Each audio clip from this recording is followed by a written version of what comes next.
বন্ধু বান্ধৱীসকল কি খবৰ? নিশ্চয় ভালেই চাগে দেই সকলোৰে। বিহু পাইছেহি আৰু আমিও এয়া যা যোগাৰ কৰিছোঁ আৰু দেই বিহুলৈ। এনেই কৈছোঁ, ধেমালিহে কৰিলোঁ দেই। বিহুৰ কাৰণে নহয় আচলতে, আমাৰ ল'ৰাহঁতৰ স্কুলৰ ৰূপালী জয়ন্তী, তাৰ বাবে ইডলি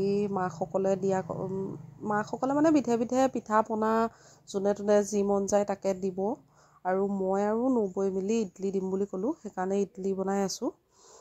ওচৰে পাঁজৰে যদি কোনোবাই চাই আছে বা যিকোনো মিটিং বা তেনেকুৱা অনুষ্ঠানত কাৰোবাক যদি প্ৰয়োজন হয় ইডলি, মোক তেতিয়া অৰ্ডাৰ কৰিব পাৰিব।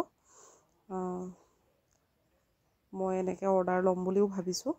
আৰু এয়া স্কুলৰ কাৰণে 150 ইডলি বনাইছোঁ। 200 দিম বুলি ভাবিছিলোঁ, মোৰ কিন্তু সময়টো খুব কম হ'ল, আৰু যিহেতু ল'ৰাৰ মাক স্কুলত দায়িত্বও আছে, স্কুললৈও যাবলগীয়া হৈছে, তাৰ মাজতে সেইকাৰণে বনাইছোঁ। আৰু আজিৰ পৰা মিটিং আৰম্ভ হৈছে দেই, আজি